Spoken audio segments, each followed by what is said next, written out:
감사하신 주님, 부족한 저희들을 분주한 생활 속에서 이 밤에 이 자리에 다시 불러주셨습니다. 저희들의 분주하고 피곤한 몸과 마음을 이 시간 하나님께 집중할 수 있도록, 또 하나님의 말씀에 집중할 수 있도록 성령님께서 저희를 도와주시옵소서. 사람이 전하고자 하는 말씀보다, 또 사람이 듣기를 원하는 말씀보다 하나님께서 저희에게 주시고자 하는 말씀을 주시옵소서. 고개 숙인 저희 모두들 위해 이 시간 주의 성령께서 친히 임재해 주시기를 바라옵고 예수님의 이름으로 기도하옵나이다. 아멘. 이 자리에 서게 돼서 대단히 영광스럽고 감사하게 생각합니다.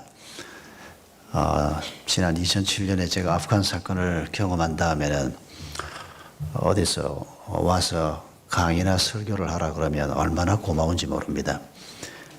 그 일이 있고 난 다음에 비토를 굉장히 많이 당하고 있기 때문입니다. 아주 노골적으로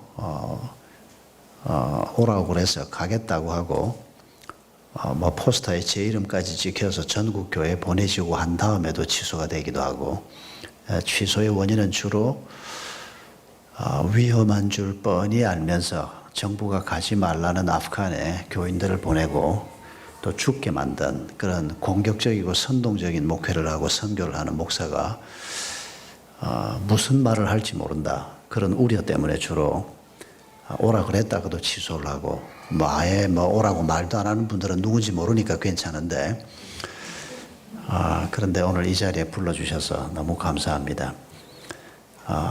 지나다니면서 제가 이 교회 건물은 익히 알고 있고, 유관지 목사님하고는 북한 선교를 꽤 오랫동안 같이 했습니다.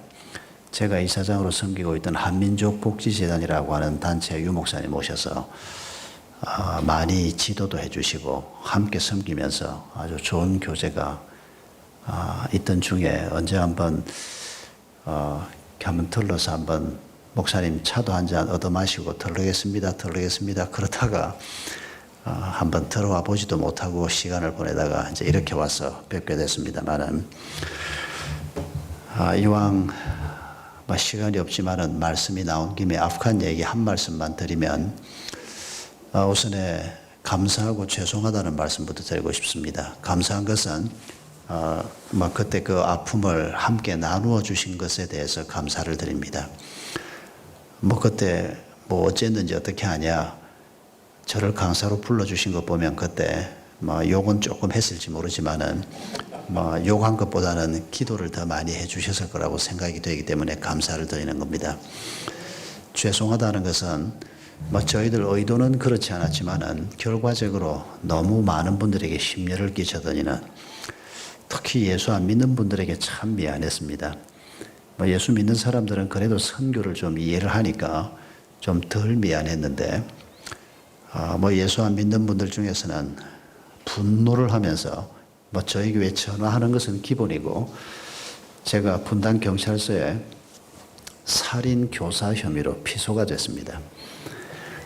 그래서 분당 경찰서 담당 형사가 저한테 전화를 해서 고발이 됐기 때문에 취조를 안 할 수가 없다고, 너무너무 미안하다고, 근데 목사님 경찰서 오라 그러는 건 미안하니까 내가 가겠다고, 고맙게도 이분이 제 방에 와서 취조를 했습니다. 그리고는 혐의 없음해서 기각을 하고 말긴 했지만은 경북 어디에 사시는 나이 드신 남자분이었는데, 불신자인데, 그분이 보기에는 신문에 난 기사를 보니까 이 목사는 정부가 가지 말라 그러는 걸 위험한 곳에 자기 교인을 보내서 죽게 한 사람이니까 살인 교사 혐의로 처벌을 받아야 마땅하다, 그렇게 생각을 하신 겁니다. 충분히 그렇게 볼 수 있는 상황이었습니다. 여러분께서 한 가지만 기억해 주셨으면 하는 것은, 저를 위해서나 샘물교회를 위해서가 아닙니다. 하나님의 교회를 위해서 한 말씀만 제가 드리려고 하는 것은, 그 기사하고 관련해서 나온 저희 교회에 관한 보도는 한 8, 90%가 오보였습니다. 대표적인 오보가 뭔고 하니까 정부가 가지 말라는 걸 갔다로부터 시작됐습니다. 정부가 가지 말라 그러면 저는 지금도 앞으로도 안 보낼 겁니다. 정부가 위험하니까 봉사단 보내지 말라 그러는데 그걸 보낼 교회가 어디 있겠습니까? 있을 수 없는 일입니다. 그 전해에 그런 일이 있었습니다. 2006년 여름에 정부에서 카불에 사는 평화대행진이 위험하니까 참여하지 말아 주십시오. 한국 교회에 요청을 했습니다. 그런데 보내는 교회는 보냈고 저희는 정부가 요청하기 전에 참여하지 않기로 결정을 했었습니다. 현장 선교사들의 요청에 의해서. 그때 당시에 저희 교회 선교사가 7명이 아프간에 들어가 있었습니다. 2007년은 전혀 그런 문제가 없었습니다. 그럼에도 불구하고 정부의 한 고위 당국자가 기자회견을 하면서 워낙 중요한 사건이 벌어졌고 대통령 선거는 다가오고 있고 KBS, MBC, SBS 편성국장들을 부르고 조중동을 비롯한 중앙일간지 편집국장들을 모아놓고 정부의 고위 당국자가 사건 브리핑을 했습니다. 그때 그 자리에 있을 사람이 브리핑을 끝내면서 샘물교회가 들어가지 말라는 걸 들어가서 이 일이 이렇게 돼서 참 유감이다. 지나가는 말로 한마디 했습니다. 그런데 그 말이 굉장히 영향이 컸습니다. 그때부터 언론이 저희 교회를 총공격을 하기 시작했습니다. 이상한 교회, 문제가 너무 많은 교회, 샅샅이 뒤졌습니다. 이런 교회는 없어져야 된다 그래가지고 공격을 하기 시작했는데 전혀 그런 일이 없었습니다. 가지 말라 그러면 저는 지금도 저희 단기봉사팀이 연간 한 200명 이상 해외를 가고 지금도 60명이 넘는 파송 선교사들이 있고 한 180명의 협력 선교사들이 있는데 정부가 가지 말라 그러는데 그걸 왜 가겠습니까? 그렇다고 위험한 곳에는 선교사가 가면 안 된다. 그런 뜻은 아닙니다. 그러나 파송하는 교회와 목사 입장에서는 위험하면 일단 가지 말라고 해야 되지 않겠습니까? 봉사단체는 물론이고 그러나 선교사인 경우는 좀 다르다고 생각합니다. 위험하지만은 하나님의 소명 때문에 복음을 위해서 내가 들어간다. 그런 분이 계시면 정말 엎드려 절이라도 해서 존경을 표할 것입니다.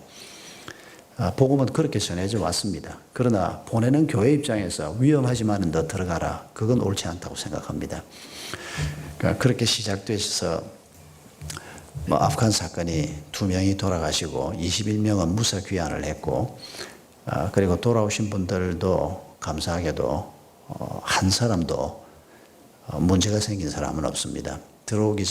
이분들이 돌아오기 전에 신촌 세브란스의 정신과 책임을 맡은 분이 저희 주치의를 맡고 이분들을 기다리고 치료를 했는데 그 형제가 들어오기 전에 그랬습니다. 적어도 10% 내지 20%는 평생 정상으로 회복이 안 될 거다. 병원을 드나들게 될 거다. 각오하고 마음의 준비를 해라. 그게 참 두려웠습니다. 10%면 2명이고 20%면 4명인데 그 젊은 사람들이 평생을 병원을 드나든다. 아마 생각만 해도 끔찍한 일이었습니다. 근데 놀랍게도 단 한 사람도 그런 사람이 없습니다. 지금 수많은 사람들의 기도의 응답이라고 생각을 하고 그리고 그 세브란스의 치료팀이 정말 성심성의껏 기도하면서 보살펴 주었습니다. 그래서 지금은 모두 다 아주 잘 복귀해서 신앙생활도 잘하고 이미 선교사로 떠난 사람도 있습니다. 그때 23명 중에서 3명이 선교사였고 20명은 봉사팀이었습니다. 그 3명 선교사 중에서 한 사람은 조금 쉬고 다시 지금 해외 선교사로 나가 있고 한 사람은 시집을 갔고 한 사람은 지금 다시 나갈 준비가 이제 거의 끝났습니다. 대학원을 마치고 이번 한 3, 4월경에 나가지 않겠나 생각을 하고 있습니다. 오늘 밤에 우리가 함께 좀 나누어 보려고 하는 얘기는 목사님이 소그룹을 중심해서 함께 좀 말씀을 나누었으면 좋겠다고 말씀을 하셨습니다만은 소그룹 얘기만 하면 너무 딱딱하고 재미없는 얘기가 될 것 같아서 소그룹 얘기는 뒤로 조금 미루면서 먼저 우리가 주님께서 주신 사명을 먼저 우리가 생각을 해보고 그리고 그 사명을 위해서 소그룹이 중요하다는 그런 관점에서 한 1시간 정도 제가 말씀을 좀 나누어 보겠습니다. 아틀란타, 미국의 그 동남부에 있는 아틀란타 조금 더 내려가면 올랜도라고 하는 조그마한 마을이 도시가 있습니다. 몇 년 전에 거기에 한 목사님이 담임 목사로 부임을 했습니다. 이분이 짐을 풀어놓고 근처에 있는 한인 슈퍼마켓에 물건을 사러 갔다가 주인하고 인사를 해보니까 이분이 이웃교회 신실한 집사님이었습니다. 이 목사님이 그 집사님한테 자기가 목사란 말은 하지 않고 그제 내가 이 동네 이사를 왔는데 그리고 이 동네에 교회가 몇 개가 있는 거 아는데 집사님이 나한테 어느 교회 가라고 추천을 하겠느냐 그렇게 물었다는 겁니다. 그랬더니 집사님이 교회를 하나하나 꼽으면서 이 교회는 목사님 말씀이 참 좋고 이 교회는 교회 교육 시스템이 참 잘 돼 있고 이 교회는 분위기가 참 좋고 이러면서 얘기를 하는데 어느 교회를 가도 우리 동네 교회가 다 괜찮은 교회니까 만족하실 겁니다. 근데 한 교회는 빼고요. 그 교회는 목사님 장로님이 자꾸 다투어가지고 목사님들이 오기만 하면 몇 년 못 있고 나가고 지금도 그 교회가 비어있는 줄 아는데 한 교회만 빼고 나머지 교회는 어느 교회를 가도 괜찮을 겁니다. 그러는데 가지 말라는 그 교회가 자기가 담임 목사로 부임한 교회였습니다. 이번에 굉장히 상심이 됐습니다. 문제가 좀 있는 교회인 줄은 알고 부임을 했지만은 마음 좋아 보이고 사람 좋아 보이는 이웃교회 집사님이 그렇게 얘기하는 말을 듣고 굉장히 상심이 됐습니다. 첫 주일이 됐습니다. 목사님 부임하고 첫 주일 예배를 드리는데 성도들이 그동안에 교회 분란 때문에 상처를 많이 받았다가 이제 새 목사님이 부임하면서 마음에 희망도 생기고 잘해보자는 의지도 생기고 평소보다 더 많은 사람들이 주일날 모였답니다. 그런데 교회 입구에 들어오는 사람들마다 깜짝깜짝 놀라면서 들어왔습니다. 왜냐하면 교회 입구에 무슨 교회하고 나무에다가 아주 큼직한 검은 글씨로 써서 붙여놓았는데 누가 맨 밑에 교회 두 자를 톱으로 잘라버렸다는 겁니다. 목사님 부임해서 지금 첫 주일 예배를 드리는 경사스러운 날인데 교회 간판이 다 떨어져 나간 것도 아니고 교회 두 자만 누가 톱으로 잘랐더라는 겁니다. 교인들이 다들 어쩔 줄 몰라 하면서 들어와서 수근수근 하는데 영문을 아는 사람은 아무도 없었습니다. 목사님이 설교를 하러 나와가지고 자기가 이 도시에서 처음 만난 이웃교회 집사님 얘기를 하면서 이렇게 얘기를 했습니다. 우리는 여기가 교회라고 지금 오늘 함께 모였는데 내가 만난 사람 좋아 보이던 집사님은 여기가 교회가 아니라고 얘기한다. 교회는 희망을 주는 곳인데 여기 가면 사람들이 절망한다고 얘기하고 교회는 사람을 치유하는 곳인데 여기 오면 상처만 받는다고 그러고 교회는 사람들에게 방향을 제시하는 곳인데 여기만 들어오면 사람들이 혼돈 상태에 빠진다고 그러는데 이게 무슨 교회겠느냐.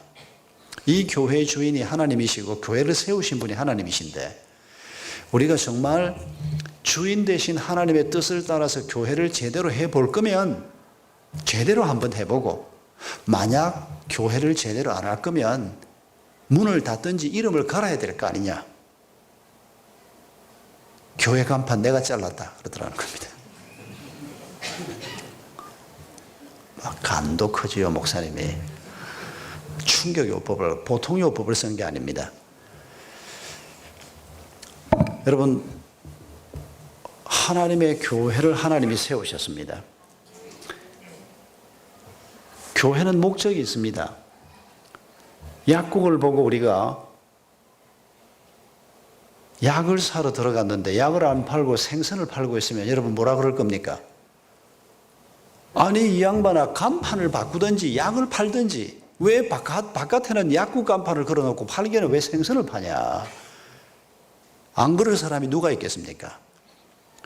십자가가 붙어있고 예수 그리스도라는 이름이 붙어있는데 그분이 주인이라고 하는 게 바로 교회인데 교회가 예수 그리스도하고 상관없고 주인하고 상관없는 그런 교회라면 이름을 바꾸든지 해야 되지 않겠습니까?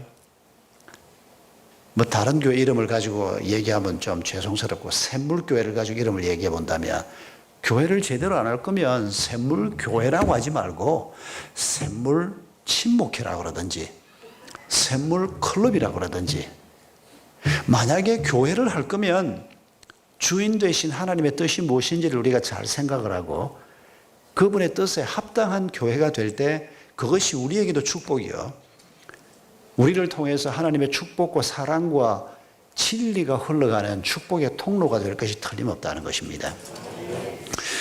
오늘 밤에 우리가 이런 주님께서 주신 주인 되신 그분의 뜻을 생각하면서 부활하신 다음에 예수님께서 갈릴리 호수에서 제자들을 만나셨던 사건을 우리가 잠시 한번 회상을 해보십시다. 예수님이 부활하신 다음에 제자들이 부활하신 예수님을 만나 뵙습니다. 그리고 난 다음에 그들이 갈릴리로 갔습니다. 왜 갔을까요? 앞으로 이제 주님께서 우리를 온 세상으로 파송하실 건데 그때 돈이 좀 필요할지 모르니까 전공 실력을 발휘해서 갈릴리 호수에 가서 물고기 잡아서 앞으로 사역 자금을 좀 만들자, 그러고 갔을까요? 아닙니다.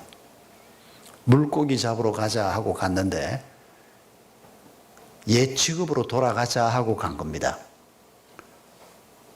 물론 주님께서 분명한 사명을 말씀을 하시기 전이라고 볼 수도 있는데 부활하신 주님을 만났지만은 그들은 물고기 잡으러 갔습니다. 그래서 그 갈릴리로 부활하신 주님이 다시 가셔서 그들을 만났고, 그리고 지금 우리가 읽은 이 부분, 지금 저들에게 사명을 주시기 위해서 가신 겁니다. 여러분, 주님이 우리를 콜링을 하시는데 우리가 어떤 준비가 필요할까요? 몸도 건강해야 되고 필요한 거 많이 있습니다. 좀 더 좋은 목사가 되기 위해서, 좀 더 좋은 그리스도인이 되기 위해서, 좀 더 좋은 그리스도인 남편이 되고 아내가 되기 위해서, 좀 더 좋은 그리스도인 부모가 되기 위해서, 좀 더 좋은 그리스도인 사업가가 되기 위해서, 농부가 되기 위해서 우리에게 필요한 것들이 뭘까요? 전문 지식도 필요하고 학위도 필요하고 필요한 게 좀 있을 겁니다. 그러나 가장 중요한, 가장 필요한 게 뭘까요? 예수님께서 베드로에게 너 돈 좀 모아놨느냐? 그렇게 묻지 않았습니다. 돈 없으면 어떻게 사역을 합니까? 그러나 예수님이 전혀 묻지 않았습니다. 공부 좀 잘 해두었느냐? 학위라도 받았느냐? 라고 묻지 않았습니다. 주님이 3번을 반복해서 물으신 게 뭡니까? 네가 나를 사랑하느냐라고 물었습니다. 3번이나 반복해서 물었습니다. 주님이 이렇게 지극한 마음을 가지고 질문했음에도 불구하고 우리는 이 질문에 별 관심이 없다면 우리는 주인의 마음하고 너무 멀리 있는 겁니다. 우리가 하나님의 말씀을 붙들고 산다 그러는데 말씀의 핵심이 무엇입니까? 예수님께서 말씀을 요약할 때, 성경을 요약할 때 어떻게 요약했습니까? 하나님 사랑, 이웃 사랑으로 요약했습니다. 한마디로 요약하면 사랑입니다. 여러분, 이 주님의 사랑을 우리가 언제 처음 알았습니까? 예수 그리스도가 날 위해서 죽으셨다는 사실을 발견할 때 하나님의 사랑을 처음 알게 됐습니다. 하나님이신 그분이 인간의 몸을 입고 오셨습니다.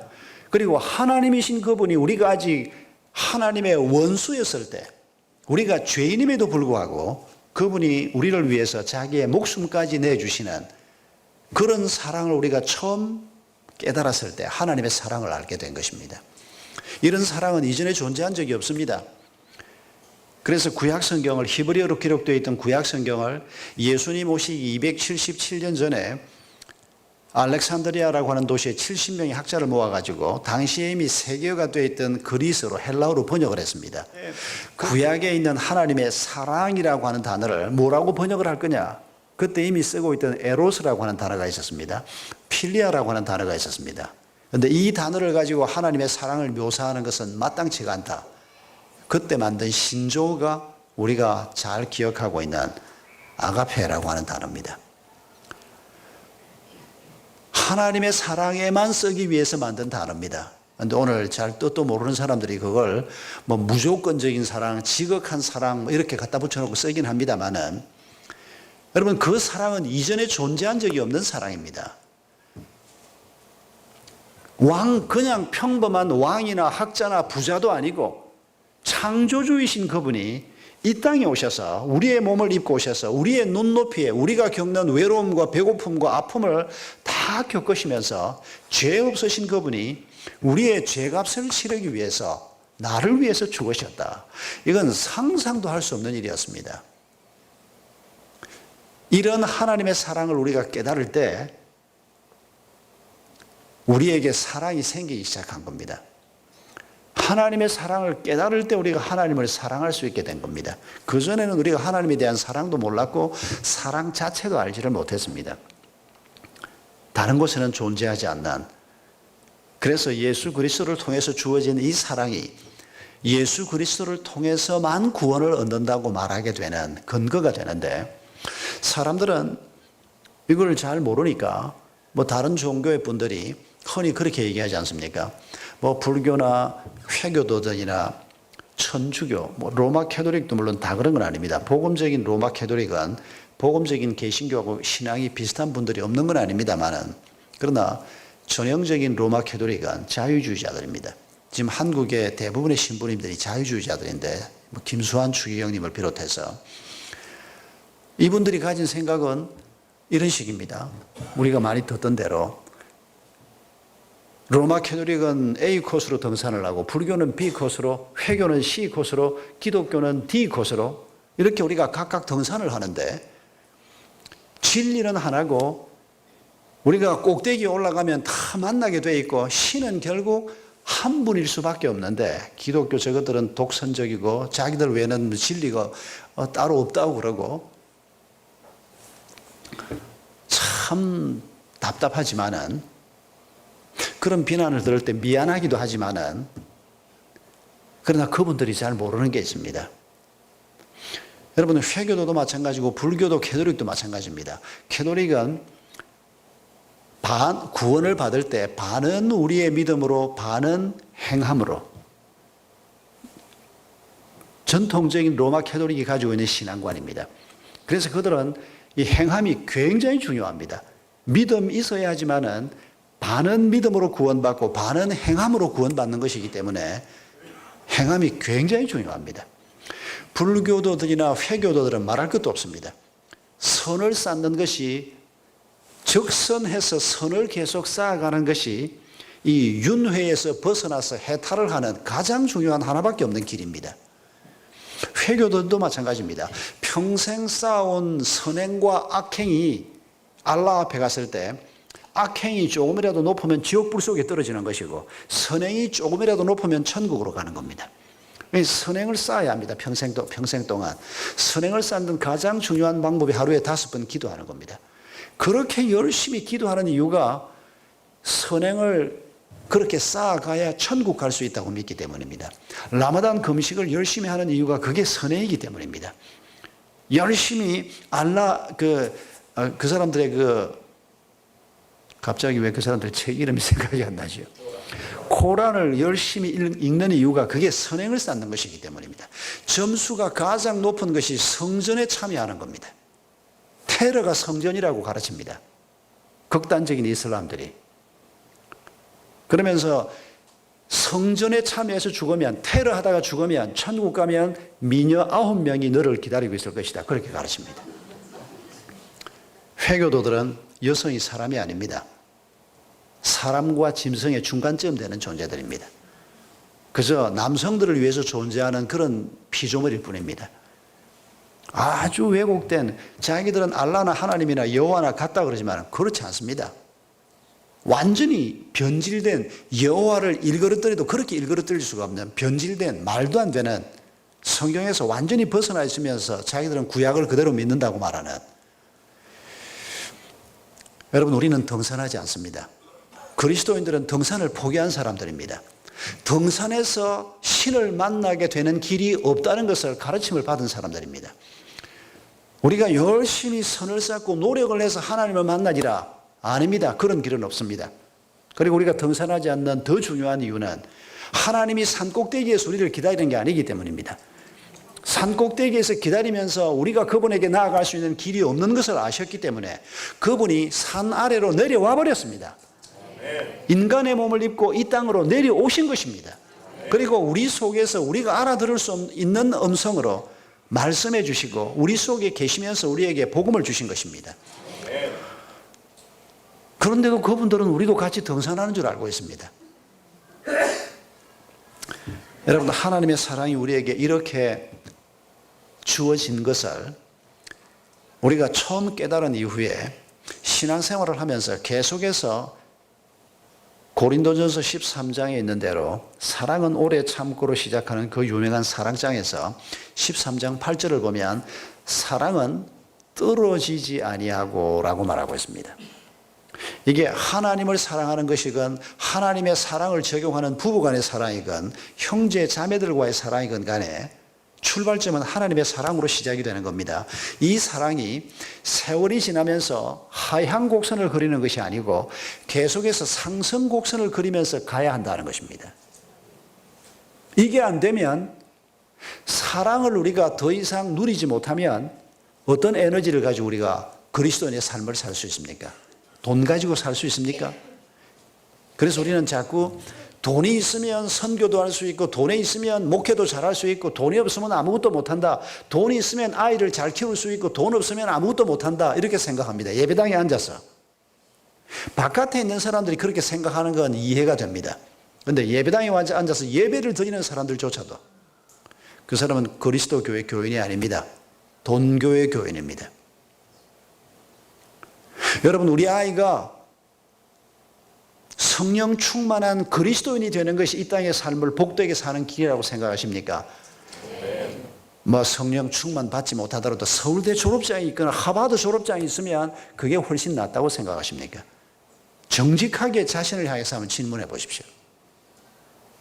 저도 애 셋을 키우고 막내가 지금 대학 4학년입니다만은 이건 제 자신을 향해서 수없이 했던 질문입니다. 내가 정말 하나님 앞에 정직하게 뭐 애가 성경 지식이 좀 부족하고 성령 충만을 경험하지도 못하고 좀 시원찮아도 서울대 졸업장을 쥐고 하버드 졸업장을 쥐면 인생을 사는데 그게 더 나을까? 아니, 내가 정말 그렇게 생각하고 있지는 않나? 애 키우면서 참 많이 실험했던 질문입니다. 여러분, 대한민국의 어떤 종교가 지금 가장 신도수가 많은 종교인지 그런 농담 들어보셨죠? 불교도 아니고 유교도 아니고 기독교도 아니고 모르셨습니까? 대학교랍니다. 대한민국에서 대학교는 종교입니다. 그리스도인들도 이 풍랑 속에서 함께 휘말리고 있습니다. 여러분, 우리가 그리스도인으로 살아가면서 하나님의 사랑을 깊이 경험하고 그 사랑 때문에 기쁨을 누리고 그 사랑 때문에 다른 사람을 사랑할 수 있는 그 사랑 때문에 배우자를 이기적으로 사랑하는 것이 아니고 돕는 배필로 섬기는 배필로 사랑할 수 있는 내 자녀를 보험으로 사랑하는 게 아니고 이놈들 잘 키워놓으면 뭐 10번보다 낫다 그게 아니고 하나님의 사랑으로 다음 세대의 신앙운동을 위해서 내 자식을 키우고 다음 세대를 키우는 하나님의 사랑이 동기가 돼서 이 사랑이 내 삶 속에서 계속 흘러가는 이런 삶을 우리가 살 때 그 다음 단계로 갈 수 있는 것입니다. 그 다음 단계가 무엇입니까? 네가 나를 사랑하느냐라고 3번 질문하신 다음에 그 질문 한 번이 끝날 때마다 내가 주를 사랑하는 줄 주께서 아시나이다. 베드로가 너무 자신 없이 대답했습니다. 너무 죄송스럽게 대답했습니다. 아마 대답을 하면서 베드로가 식은땀이 났을 겁니다. 그것도 똑같이 자기 3번 부인했는데 꼭 3번을 물으셨거든요. 그러나 그가 예수님을 사랑하는 것은 너무도 분명한 사실입니다. 예수님을 사랑하면서도 죽음이 두려워서 부인했지만은 베드로가 내가 주를 위해서 죽겠나이다라고 말할 때 그건 사실이었습니다. 자신의 연약함을 미처 생각하지 못했지만은 마음은 정말 주님을 위해서 죽을 수도 있다. 이런 마음이 있는 사람이었습니다. 그러나 하나님의 사랑을 마음속에 충분히 공급하고 재생하지 못하니까 죽음의 두려움이 올 때 사랑의 크기보다 죽음의 두려움이 더 컸기 때문에 눌려버리고 말았던 것입니다. 주님께서 지금 그를 다시 불러내면서, 그리고 대화는 베드로하고만 했지만은 그건 베드로하고만의 대화가 아닙니다. 거기에 같이 물고기를 잡던 제자들이 다 거기에 같이 있었지 않습니까? 옆에서 그 대화를 듣고 있던 사람들, 야고보, 요한, 아마 안드레가 같이 있을 것이라고 짐작이 되는데, 베드로 끝나고 난 다음에 예수님께서 자, 이번에 안드레, 네가 나를 사랑하느냐? 또 3번 물으시고 또 야고보에게 그랬을까요? 그러지 않았을 겁니다. 베드로 하나가 하는 걸로 충분했을 겁니다. 왜냐하면 그게 그 그룹 전체를 향한 질문이었기 때문입니다. 그리고 오고 올 모든 세대를 향한 질문이었기 때문입니다. 오늘 우리가 2000년 후에 대한민국 땅에 살면서 신앙생활 할 것을 미리 아시고 우리까지 마음에 두시고 던진 질문이 틀림없기 때문입니다. 우리가 주님을 사랑하는가? 예, 사랑합니다. 부족하지만은, 넘어질 때 많지만은 주님을 사랑합니다. 그리고 이 사랑이 우리 속에, 내 가정에, 내 직장에, 우리 공동체에 점점 확산되면서 이 사랑으로 채워지고 풍성한 만큼 주님이 사랑을 확인한 다음에 내 양을 먹이라, 내 양을 치라. 마태복음 28장 표현으로 말하면 모든 사람을 내 제자로 삼으라. 사명을 주신 것입니다. 여러분, 이 사명을 감당하기 위해서 우리에게 필요한 것이 사랑입니다. 하나님의 사랑입니다. 하나님의 사랑으로 다른 사람을 사랑함으로 하나님의 사랑이 확대 재생산되는 것입니다. 주님께서는 제자들을 파송하시면서 이리떼 속으로 어린 양을 보내는 것 같다라고 말씀하셨습니다. 그리고 주님 자신이 이리떼 속으로 어린 양의 모습으로 들어가셨던 분입니다. 여러분, 이리떼 속으로 어린 양이 들어가면 어린 양은 물어 뜯깁니다. 죽습니다. 죽을 수밖에 없습니다. 그러나 어린 양이 이깁니다. 예수 그리스도가 그들 손에 갈갈이 찢겨서 죽었지만은 하나님의 부활의 능력으로, 하나님의 사랑의 능력으로 예수 그리스도가 이기셨습니다. 그리고 우리를 지금 이 세상의 악한 이 세상 속으로 우리를 보내시는데 그 모습이 마치 이리가 울거리고 있는 곳에 어린 양을 보내는 것 같이 내가 너희를 보낸다고 말씀하시는 것입니다. 그 어린 양이 이리떼 속으로 들어가면서 어떻게 해야 사명을 감당할 수가 있습니까? 우리가 착각하는 것은 내가 이리떼 속으로 들어가면서 하나님의 능력으로 이리보다 더 힘이 센 호랑이가 되기를 원하고 이리를 물어 뜯을 수 있는 사자가 되기를 원합니다. 이리보다 더 많은 돈을 가지면 되고 이리보다 더 높은 지위에 올라가면 되고, 여러분, 오늘 이게 하나님의 방법이 아니고 전형적인 인간의 방법임에도 불구하고 오늘 우리가 우리 개인의 삶과 우리의 자녀, 교회, 우리 공동체를 놓고 이런 오판을 하고 있지 않는지 잘 판단하셔야 합니다. 여러분, 하나님께서 하나님의 사랑을 우리가 경험하면, 그리고 이 사랑으로 서로 사랑하면서 하나님의 사랑이 재생산되고 이 사랑으로 우리의 가정이 세워지고 우리 공동체가 세워지면 하나님의 양을 먹이는 일은 자연적으로 될 수밖에 없도록 영적 DNA가 그렇게 만들어져 있는 것입니다. 나무가 열매를 어떻게 맺습니까? 요한복음에서 주님이 말씀했지 않습니까? 내 아버지는 농부고 나는 포도나무라. 너희는 가지라. 가지가 포도나무에 잘 붙어 있으면 뿌리에서 공급되는 수분과 영양분을 공급받습니다. 잘 붙어 있으면 그 사랑을 잘 공급받기만 하면 자연스럽게 열매를 맺게 되어 있습니다. 여러분, 그리스도인이 주님께 붙어 있는다는 것이 어떤 의미입니까? 교회 출석 잘하면 붙어 있는 겁니까? 예, 그렇게 말할 수 있습니다. 그래서 우리가 전통적으로 한국 교회가 세워지면서 전국의 거의 모든 교회들이 주일 성수 11조 1인 전도 이런 식의 표를 교회들마다 주보에 써놓았던 교회가 수도 없이 많았습니다. 교회는 공동체입니다. 그리스도의 몸입니다. 그리스도의 몸에 붙어 있는, 교회에 속해 있는, 그리스도의 사랑을 계속해서 공급받는 이런 그리스도인으로 산다는 것이 실제적으로 뭘 의미하는 것일까?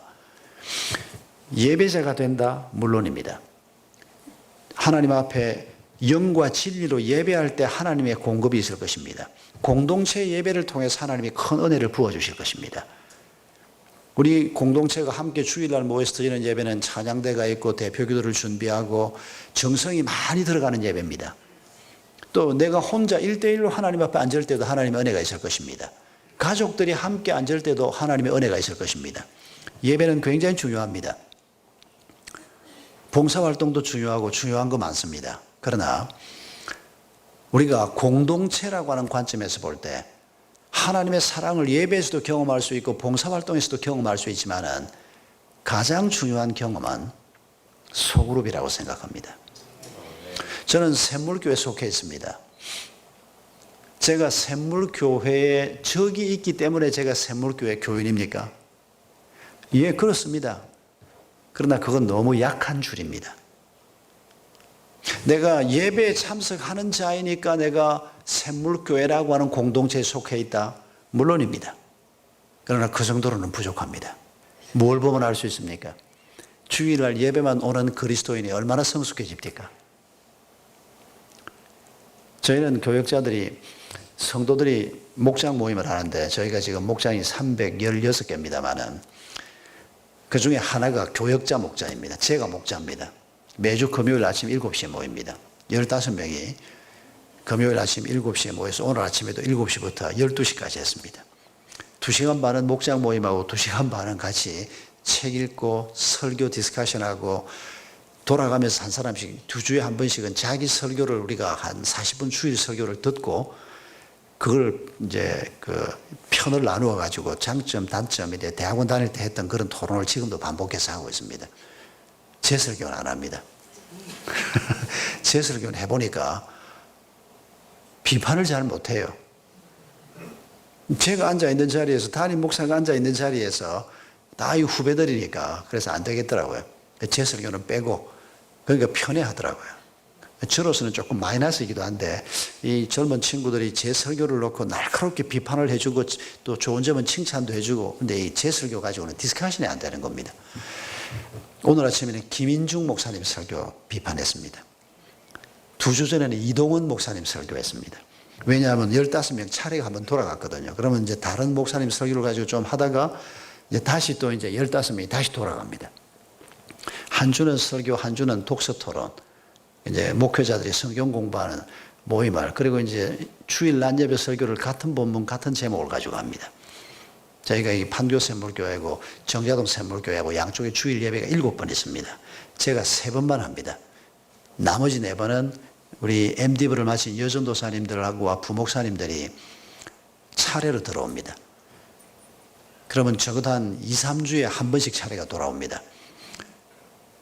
그래서 미리 설교 개요를 가지고 2주 설교는 15명 전부 다 개요를 만들고 예화를 만들고 가져옵니다. 그리고 이제 토요일이 되면 개인적으로 설교 준비한 원고를 토요일 점심 때 한 5, 6명이 서로 나눕니다. 제 것도 보내주고 자기들 준비한 것도 전부 보내옵니다. 처음에는 막 굉장히 스트레스를 받았습니다. 지금은 이제 익숙해지니까 굉장히 좋아합니다. 아무튼 뭐 열심히 해야 되니까요. 그리고 설교 개요를 받고 설교 원고를 받아보면 농땡이를 부렸는지 안 부렸는지 한눈에 드러납니다. 아무도 검사하는, 이건 사실은 원고도 자기들한테 다 주기 때문입니다. 그런데 그건 목장 모임 활동은 아니고 목장 끝나고 하는 활동이고, 목장 모임은 성도들하고 똑같이 합니다. 아침 식사를 돌아가면서 준비합니다. 저도 제 당번이 되면 아침 식사 준비를 하고 돌아가면서 준비를 하고, 그 다음에 아침에 이제 식사가 끝나고 나면 같이 찬양합니다. 찬양 인도자가 있습니다. 전부 사역을 하나씩 다 맡아 있습니다. 찬양 인도를 맡은 사람이 식사 책임을 맡고 계속해서 체크하고, 뭐 펑크나고 뭐 이래 뭐지래 그 디렉트를 하는 사람, 또 말씀을 디렉트하는 사람, 책 디렉트하는 사람, 뭐 하나씩 다 책임을 맡았습니다. 선교사하고 연결해서 매주 선교사의 기도 제목을 매주 내놓는 선교 담당 목사 이런 식으로 전부 책임을 맡고 있습니다. 같이 찬양이 끝나고 나면 20분 말씀을 합니다. 그 20분 말씀도 전부 15명이 돌아가면서 합니다.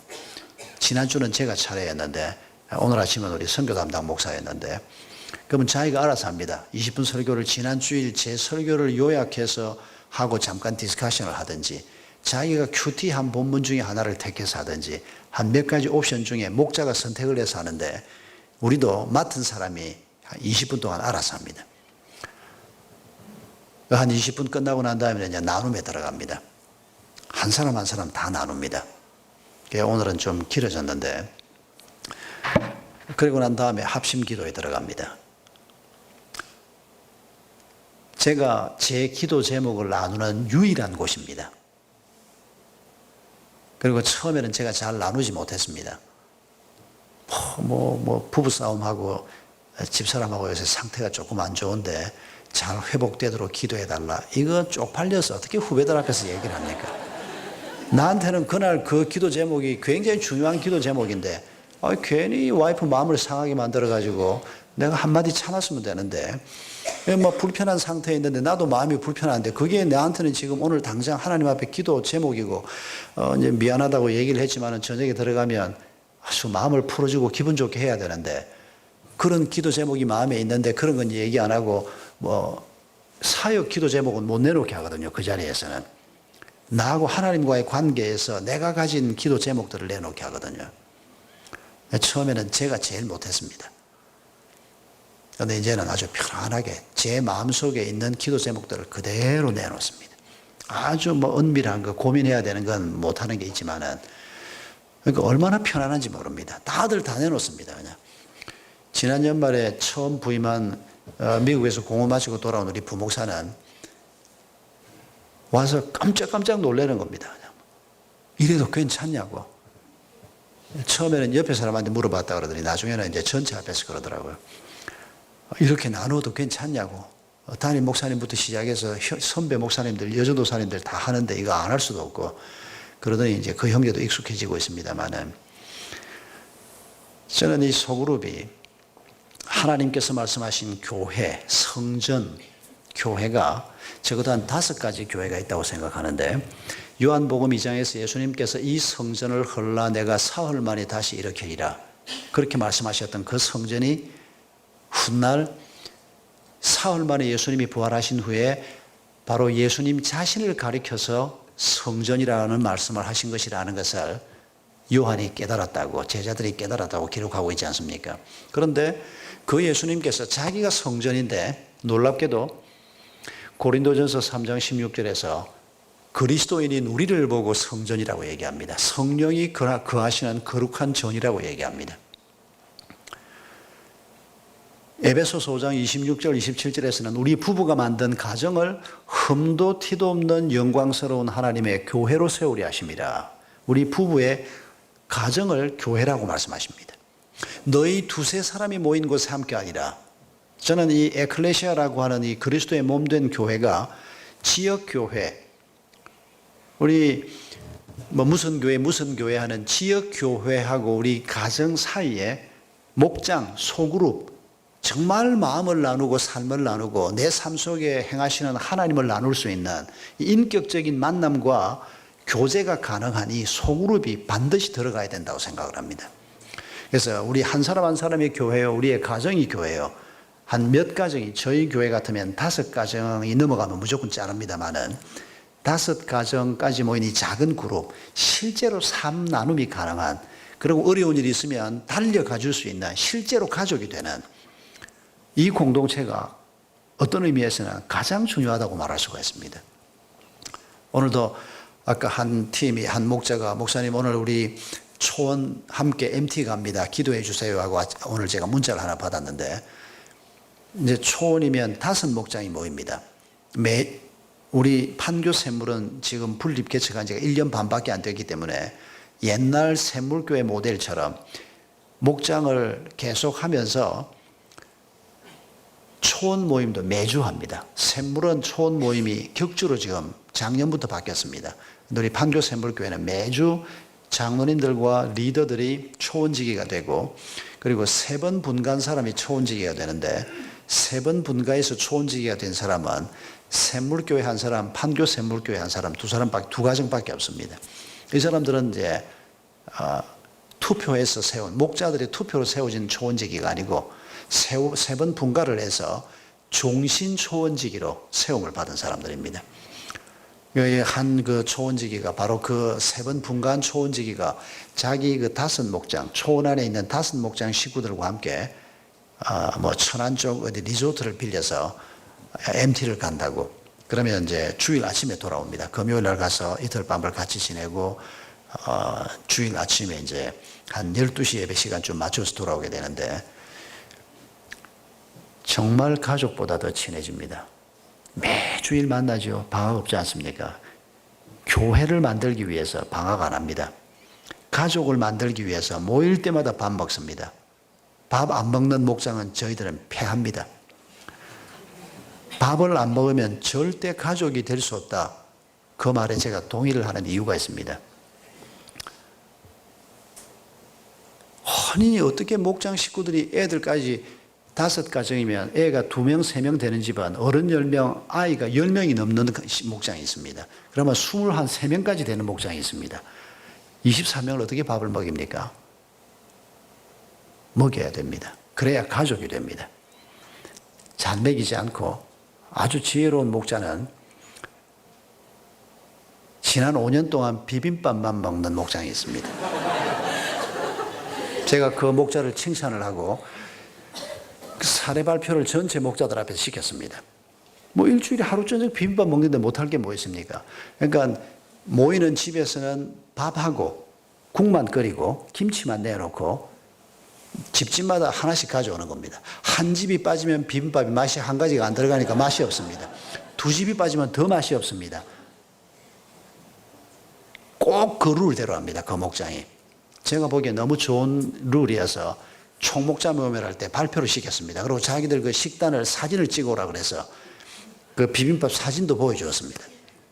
그렇게 하는 목장이 몇 군데 있는데, 잘 먹는 게 중요한 게 아니라 서로 애정을 가지고 밥을 같이 나누어 먹는 것이 마음을 열고 가족이 되는데 굉장히 중요합니다. 그리고 돌아가면서 하면 큰 문제 없습니다. 손님으로 생각하니까 부담이 되는 거지요. 그거 넘어서지 않으면 절대 가족이 못 됩니다. 집에서 엄마가 매일 밥 해주기 어렵다고 아침에 라면 끓여주고 점심 때 햄버거 하나 먹이고 저녁에 짜장면 불러 먹이고 그래가지고 가족이 될까요? 어린 반푼어치도 없는 소리입니다. 여러분, 우리가 그리스도의 사랑을 나누면서 그 사랑을 나누면서 이 작은 목장이 생활 공동체가 되는 것이 첫 번째 단계라고 생각합니다. 같이 VIP가 들어오지 않습니까? 이 전도 공동체인데 VIP가 들어와서 같이 밥을 나누어 먹고 같이 대화를 하고, 그리고 이게 신앙 공동체로 바뀌어가야 됩니다. 신앙 공동체가 되기 위해서는 기적을 경험해야 됩니다. 그냥 되는 게 아닙니다. 처음에는 밥 먹으러 가자. 누가 우리 오늘 이번 주에 우리 내가 늘 가는 목장 모임이 있는데 오늘 저녁에 그날 저녁에 파티가 있는데 가자. 그래가지고 좋다, 가보자. 그랬더니 목장 가자 그래서 어디 바깥으로 갈 줄 알았더니 아파트 안으로 자꾸 들어가더래요. 그러고 와보니까 자기가 좋아하는 음식만 딱 준비가 되어 있더래요. 그럴 수밖에요. 전략을 다 짜고 부르는 건데, 이 VIP를 놓고 기도하면서 그 사람이 뭘 좋아하는지, 과일은 뭘 좋아하는지 다 조사를 해가지고 그 사람에게 오라 그럴 때, 안 오면 그냥 자기들끼리 먹으면 되고, 오라 그럴 때 그 오라 그러는 사람을 두고 계속 기도하면서 그 사람을 파악을 하고 그 사람이 좋아하는 식단을 준비하는 것이 원칙입니다. 많이 하진 않습니다. 그러나 정성껏 준비를 합니다. 그러니까 VIP가 초대를 받아서 오면 아니 자기가 좋아하는 음식들이 딱 준비가 되어 있는 겁니다. 분당 경찰서 형사반장이 그렇게 해서 자기가 이사 온 집 바로 앞집이 우리 목자집이었는데 3번을 초대한 끝에 왔습니다. 이 사람이. 더 이상은 안 간다 그러기가 미안해가지고 세 번째 왔는데, 그러니까 한 몇 달 만에 온 겁니다. 딱 오니까 식단이 어쩌면 그렇게 자기가 좋아하는 음식들만 나왔는지 깜짝 놀랐다는 겁니다. 그 양반 표현에 의하면 술만 한 잔 있으면 완벽하겠다는 겁니다. 근데 술은 절대 못 내놓게 합니다. 포도주도 못 내놓게 합니다. 그 교회 이름으로 모인 데서 이게 포도주가 나오기 시작하면 나중에 독주도 나오게 되기 때문에 그건 엄격하게 못하게 합니다. 그러니까 이 양반이, 여러분, 음식이 사람을 치유하는 거 아십니까? 그거 모르시면 안 됩니다. 아셔야 합니다. 그냥 우리가 음식을 받는 게 아니고 이 사랑이 담긴 음식을 받으면 음식만으로도 사람이 치유가 됩니다. 그리고는 그 사람이 오면 평소에 하던 우리 모임 안 합니다. VIP가 오면 찬송도 안 부릅니다. 제가 부르지 말라 그럽니다. 식기도도 하지 말라 그럽니다. 왜냐하면 그 사람 앉혀놓고 어떤 목자가 막 VIP로 기도하다가 이 사람이 막 한 6개월 만에 온 겁니다. 너무 감사해가지고 VIP를 앉혀놓고 감사기도를 10분을 해버린 겁니다. 이분은 뭐 10분 동안 이거 음식은 앞에 맛있는 게 있는데 10분을 기도를 하는데 자기는 기도할 줄도 모르니까 눈을 뜨고 이러고 있는데, 그래서 제가 그 얘기를 듣고 난 다음에 총목자 모임에서 그랬습니다. VIP 온 날은 감사기도 하지 마라. 그냥 막 잠깐 그냥 눈 뜨고 기도해도 하나님이 감사 받으니까 그 사람 어색하지 않게 자 맛있게 드십시다 그렇게 하고 들어도 된다 그러는데, 조사를 해보면 그런 목장은 10%가 안 됩니다. 목사보다 믿음 좋은 목자들이 많아가지고 반드시 기도를 해야 되고, VIP가 왔을 때 그런 배려부터 시작해서 그 다음에는 찬송도 안 부르고 나눔도 안 합니다. 그 사람 말 시키는 걸 하는 겁니다. 그래서 그 사람에게 어떻게 말을 시키는가, 좋은 질문 사용법 같은 걸 계속 강의를 했습니다. 실수가 참 많습니다. 처음에는 이 사람이 처음 온 사람이 말을 잘 안 하지 않습니까? 그런데 VIP 부부에게 질문을 하는데 목자가 실수를 한 게 뭔가 하니까 첫 질문을 학번이 몇 학번입니까? 이런 겁니다. 지가 대학 나왔다고 다 대학 나온 줄 알고. 그런데 참 놀라운 것은 목자가 실수를 했는데도 실수가 문제가 안 됐습니다. 그 사람이 그날 저녁에 집에 가서 어떻게 알았는지 제 이메일을 알아서 저한테 이메일을 보냈습니다. 그래서 제가 그 실수를 알게 된 겁니다. 이렇게 보냈습니다. 친구가 하도 가자고 몇 달을 졸라서 갔는데 가보니까 너무 분위기가 좋더라는 겁니다. 음식도 자기들을 위해서 보니까 딱 준비를 했고 모든 사람이 너무 환영해주고 50이 넘게 살면서 이런 모임에 가본 적이 없었다는 겁니다. 너무 이 사람이 좋았던 겁니다. 그런데 목자가 자기한테 던진 첫 질문이 학번이 몇 학번입니까? 자기는 대학 못 간 것이 천추의 한인 사람인데 자기보다 자기 와이프가 더 놀랬다는 겁니다. 세상에 어떻게 이럴 수가 있나고 부인이 얼굴이 헬쓱해졌다는 겁니다. 그러나 표 안 내고 모임을 마쳤는데 이런 실수가 두 번 다시 있으면 안 되겠다. 담임 목사님한테 메일을 하는 게 제일 좋겠다. 그래서 저한테 메일을 한 겁니다. 제가 그 메일을 우리 전체 총목자 모임에서 읽어주었습니다. 누군지 모르지만 여기 한 사람이 한 몇 주 전에 이런 실수를 했다고. 있을 수 있는 실수인데 두 번은 하지 말라고. 질문할 때 학교는 물으려고 하면 초등학교만 물으라고. 중학교도 묻지 말라고. 그런 식으로 계속해서 목자 모임을 하면서 실수가 있으면 보고가 있으면 그때그때 바로 피드백을 합니다. 그렇게 해서 말을 하게 하는, 처음에는 무조건 말하게 하는 게 목적입니다. 그 분당경찰서 형사반장 그 양반은 그 대도 조아무개 조모라고 하는 그 친구 잡으러 다녔던 사람이었습니다. 자기가 못 잡고 다른 경찰서에 잡아서 특진을 놓쳤는데 그날 이 양반이 한 1시간을 얘기를 했답니다. 나도 별로 할 말이 없습니다. 그러더니 그 얘기를 시작하는데 나중에는 부인이 옆에서 막 꼬집어서 맞췄대요. 당신 제발 좀 그만하라고. 그러니까 다들 재미있게 듣고 있는데 당신은 왜 그러냐고. 자기 마음을 열고 얘기하기 시작하면 그 모임에 애착을 갖기 시작합니다. 두 번까지는 목장 모임 안 합니다. 온 사람 얘기만 하게 합니다. 계속 질문해서 그 사람들이 많이 얘기하게 합니다. 그리고 세 번째 오면 사실 이게 우리 샘물교회 목장 모임인데 평소에는 이렇게 모입니다. 우리 평소에 하던 대로 해도 되겠습니까? 자기가 어떻게 안 된다 그럴 겁니까? 벌써 두 번이나 와서 밥 잘 얻어 먹었죠. 그동안에 많이 친해졌죠. 그리고 그 사람하고 벌써 직장에서도 서로 만나고 접촉을 이미 한 몇 가정들이 많이 해놓은 다음이기 때문에, 그리고 이제 생활 공동체가 본격적으로 만들어지기 시작하는 겁니다. 이 사람의 뭐 일거수일투족을 전부 파악을 해서 최대한 교제를 하고, 또 부인들도 남편 전도를 위해서 기도하는 사람들은 가능만 하면 저녁에 모이는 부부 목장으로 오게 합니다. 물론 남편들이 저녁에 나가는 걸 반대를 하거나 사정이 정 안 되는 사람은 낮에 모이는 목장으로 가게 하지만은, 낮에는 부부 목장이 별로 없거든요. 그러면 부인들이 저녁에 목장에 나오는 분들이 있습니다. 그러면 그 목장에서 부부들이 그 남편 전도를 위해서 계속 기도하고 전략을 짭니다. 그러니까 한마디로 그 목장에서 함께 삶을 살면서 사랑을 나누는 것입니다. 그 사랑이, 하나님의 사랑이 그 속에서 서로 주고받으면서 확대 재생산되게 하는 겁니다. 사랑이 마음속에 계속 채워지면서 이게 각 가정으로 채워지게 하고, 아이들은 아이들대로 목장 모임을 합니다. 큰 애들은 안 따라오지만은 작은 애들은 따라오면 아이들끼리 목장 모임을 합니다. 초등학교 한 3, 4학년만 되면 훈련을 시킵니다. 어린이 목자를 세웁니다. 어린이 목자는 밥 먹고 감사기도 하고 찬양할 때까지는 같이 하고, 나눔 들어가면 애들은 방으로 들어갑니다. 그럼 애들은 애들대로 나눕니다. 근데 거기는 그렇게 막 1시간 반씩 못 나누기 때문에 한 30분 나누고는 비디오를 넣을 준비를 합니다. 뭐 성경 동화라든지 이런 걸 계속 준비를 해서 아이들은 따로 다루고, 그런데도 애들도 아주 잘합니다. 기독교 학교를 다니는 아이들이 계속해서 큐티 나눔을 하고, 또 교회에서 따로 얘들만 데리고 훈련을 교육자들이 하기 때문에 애들이, 우리 한 목자가 저한테 그랬습니다. 도대체 이놈들이 초등학생들이 뭘 제대로 할까? 4학년짜리가 목사인데 하루는 자기가 인도를 하지 않고 애들 모임에 가서 앉아 있었답니다.